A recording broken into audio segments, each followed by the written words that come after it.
Hello and welcome to ILTV's Insider. I'm Aaron Porras, and our main topic tonight, the price of forming a coalition. In the latest news from negotiations in Jerusalem, it seems that nearly all of the issues between Netanyahu and his coalition partners have been resolved, but the cost, including Prime Minister-elect Netanyahu's agreeing to passing the court override bill and several other controversial reforms, far too high for many critics. So what do these reforms actually mean in effect, and is it worth it?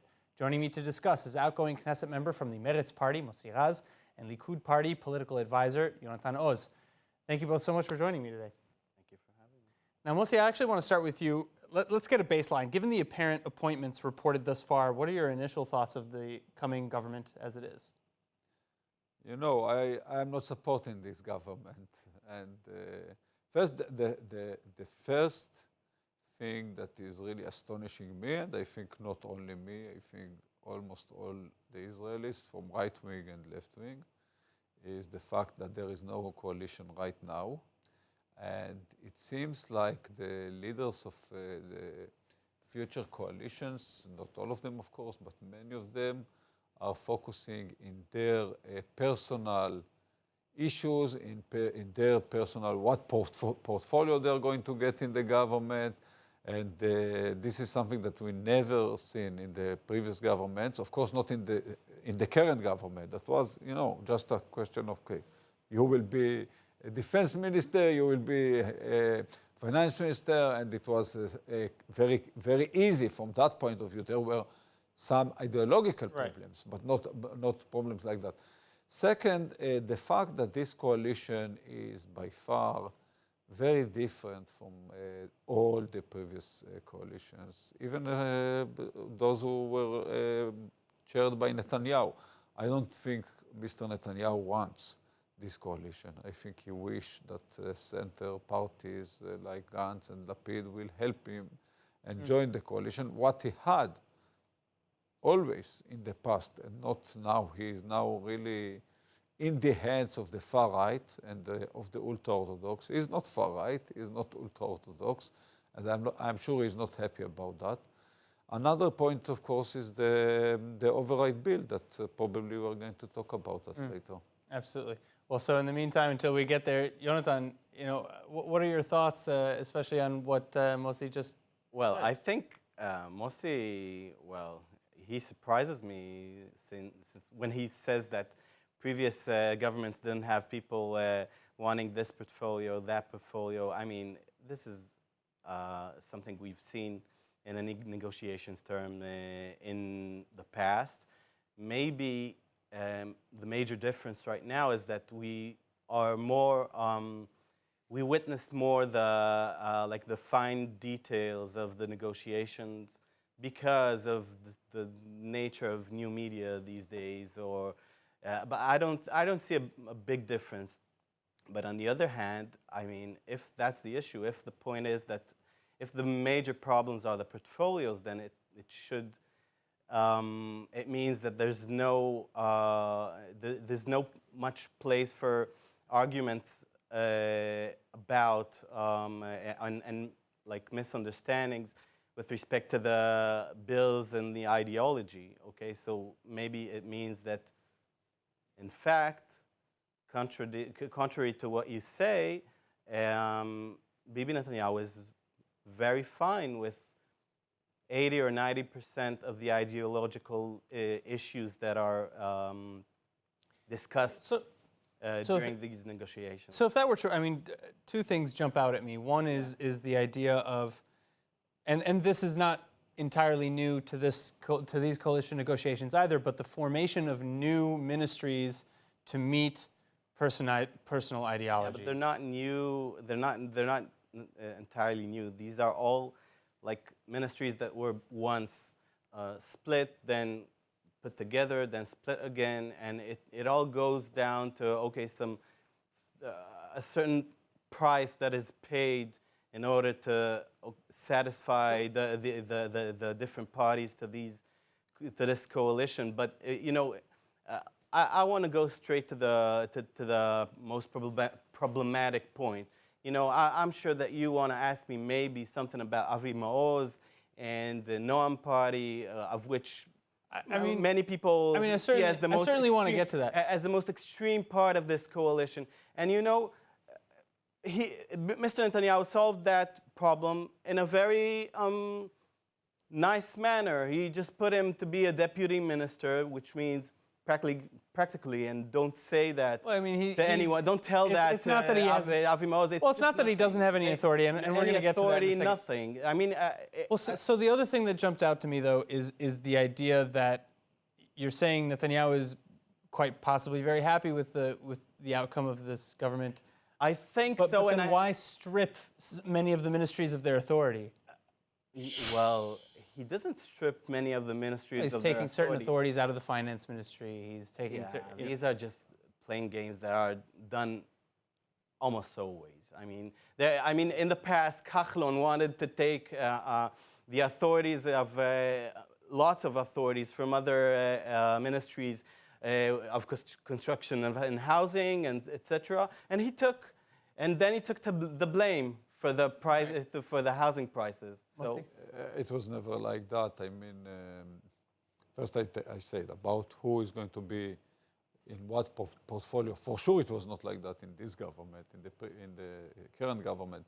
Second, the fact that exactly what you say, strip. You say, okay, Ben-Gvir, and I ignore now what is the past of Ben-Gvir, who is going to be the minister, national security. For national security, that is include the ministry that we have right now, and is going to be in charge of Mishmar HaGvul, the units in the occupied territories. This is even a kind of a little bit of annexation. Second, if you take the civil administration, who is responsible for the occupied territories, Jews and Palestinians, and take it to the finance ministry, and the finance minister is by himself a settler who live in a illegal house. So all these issues are very problematic. The fact that they want to have the override bill.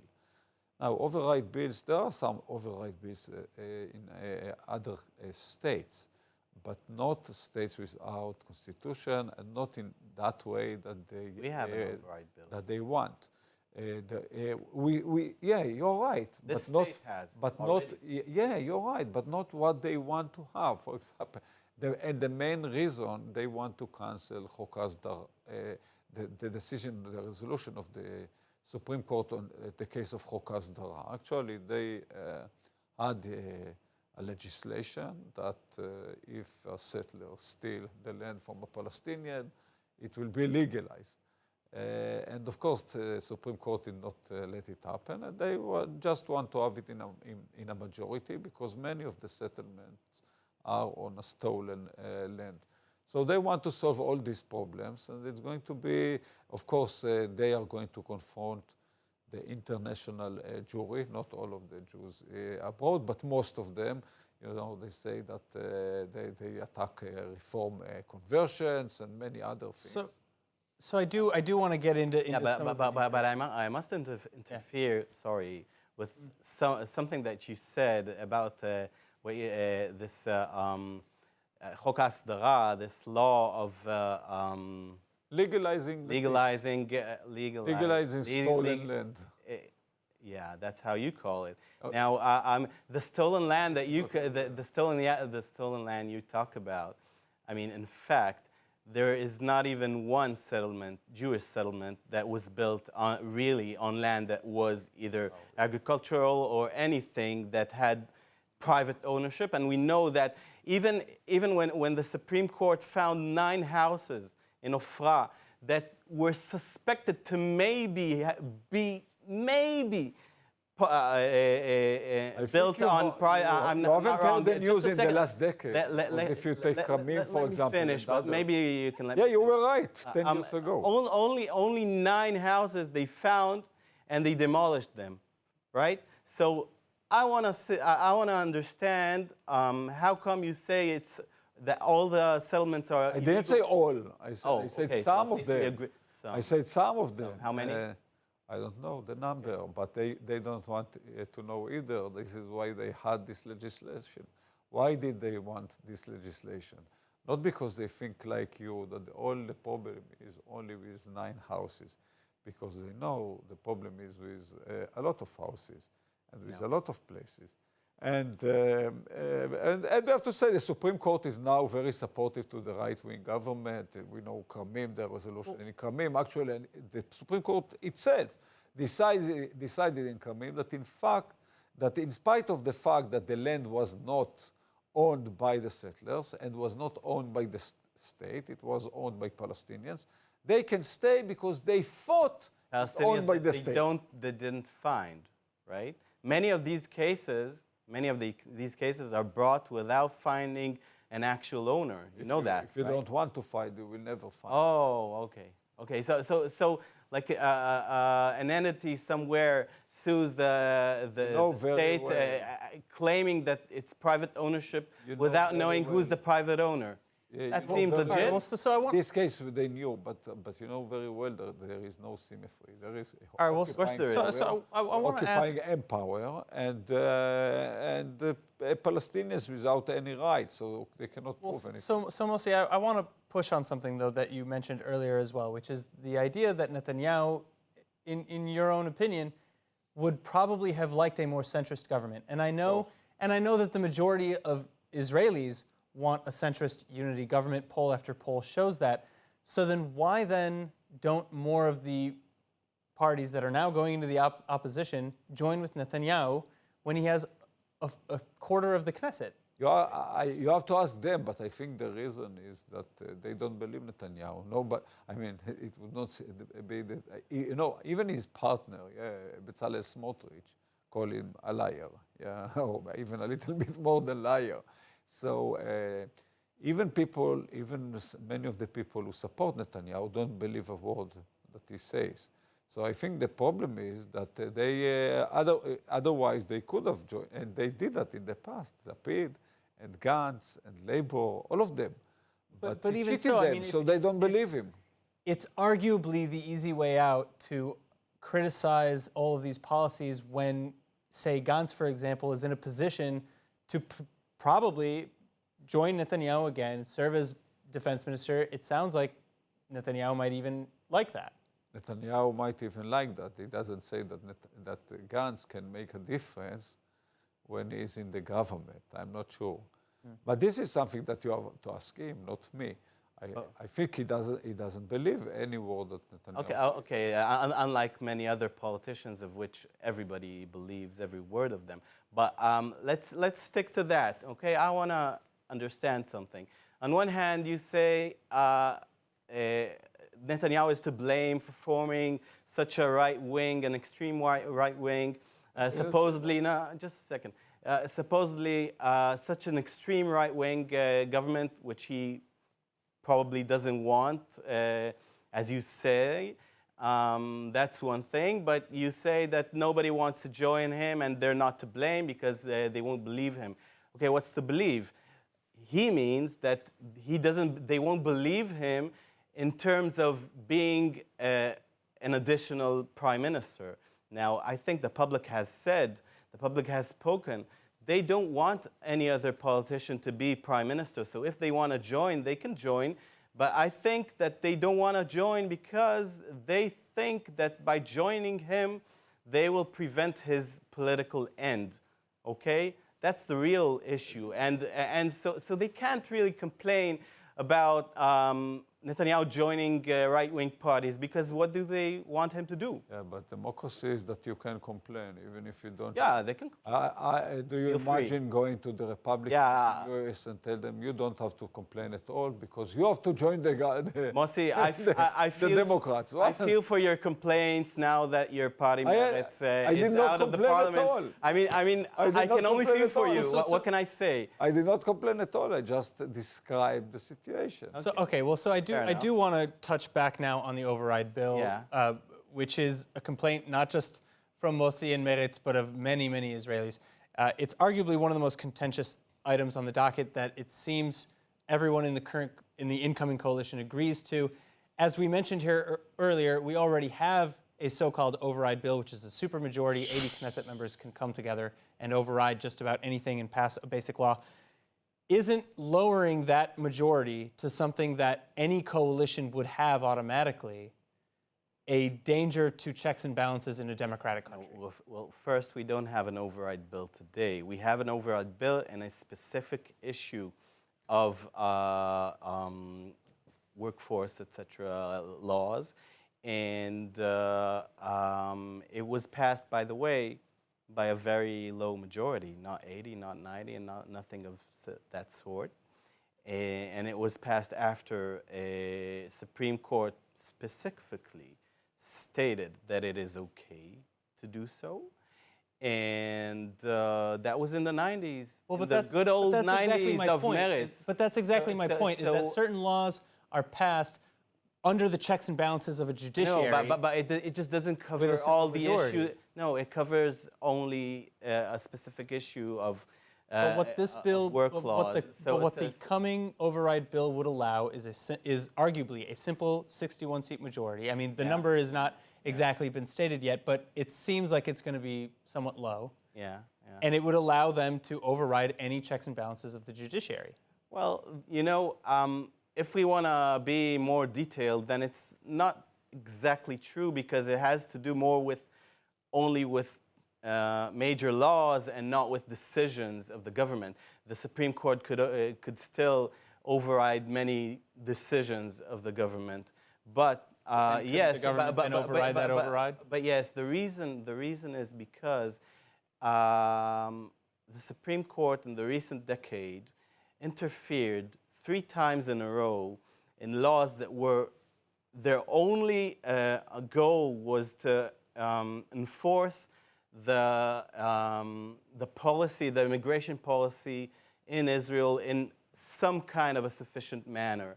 Now, when the Supreme Court decided to do so, I think the majority of the people in this country today want the Supreme Court not to be the final word in these kind of issues. Now, the Supreme Court didn't interfere in so many bills, okay? Maybe in 10 or 11 or 12 by now in the recent decade, but they did it in the core issues that are the most material for the voters in the right wing. And I think that and when I say right wing, I mean the Likud. I don't know, I mean, the polls, I have the utmost respect for polls, but I think that the majority of the people that were voted for this government and the majority of the center wing people as well, I'm not sure that they're against the override bill. I mean, if you clear the smoke of the campaign. Well, so while I don't know, I can't speak to how many people would want a bill like this. It can be said that the country has largely shifted to the right. We've seen this after poll, and in effect in the elections. Do you think that the left ideologies have failed to a degree? You know, if I check Israel 2022 and compare to Israel 1992. In 1992, the camp of Rabin and Meretz and Arab parties got a little bit less than 50%. Because of 2 right-wing parties who did not make it through the threshold of 1.5%, Rabin came to power. And this was the same percentage, 49 point something, that this camp got now 30 years later, in spite of the fact that demography, right-wing voters make way bigger families, yes, give more birth. In spite of that fact, we are still 49%. There are a few changes. I mean, yes, if I compare Lapid to Rabin, Lapid is a little bit more supportive to Palestinian state, so is it a failure of way more politics, neoliberal. So then is it a failure of political strategy? No, what I'm saying that in spite of the fact that demography is not with us, that people are not supporting social democracy anymore all over the world, we are still the same 49%. Yes, Lapid is neoliberal. Yes, Rabin was not neoliberal. This is the only difference between the left today to the left then. But in spite of this fact, we are still the 49 or 50% that we were in the last 30 years. exactly the same. I And think even if- Meretz, I mean- who got my party, who got 3.2%, 13 years ago in 2009, we got less. But you know, the majority of the voters of Lapid and Gantz are not supportive of a Palestinian state. You know that perfectly. I know that So Lapid that and doesn't Gantz, match with I know what that you Lapid say, and Gantz right? support Palestinian state, while Rabin did not support Palestinian state. Yeah. Yes. When was the Back last 30 time years they ago. said that during a campaign or any time? Lapid? Lapid. This is the reason why he got the votes from Palestinian Labour. state? He said borders, he said two-state Mentioned solution. it at the UN. I Two believe states. he meant to a Palestinian state and not to a Swiss state next to Israel. What can I say? Anyhow, it's comparing to Rabin, who never said that he support Palestinian these were other state. times, right? Lapid said that in the campaign, and this is why he got votes from Labour and Meretz. This is one of the main reasons why he got those votes. Yes, he said in the campaign. Rabin never said. He never said, but he brought Yasser Arafat to here, so you know. So what? So what? But it has nothing to do with. Oh, really? What did he bring him for? Okay, maybe you don't know. Maybe you haven't heard about Oslo Accords, and but Oslo Accords was not about a state solution, and you know that problem. It was a temporary accord. All right, well, unfortunately, at this point, I do have to stop. Knesset member Moshe Raz, Thank you. Yonatan, Not Knesset member anymore. former Knesset member Moshe Raz, better. political advisor Jonathan Oz. Thank you so much for Thank joining you us. very much. And everybody at home, thank you for watching. I'm Aaron Porras, and this was ILTV's Insider. Please tune in next time for more on everything Israel, and let us know in the comments online if there's a topic that you'd like us to cover next. And finally, for more of the latest updates from Israel, make sure to subscribe to our newsletter at iltv.tv. Thank you so much. Be well, and we'll see you soon.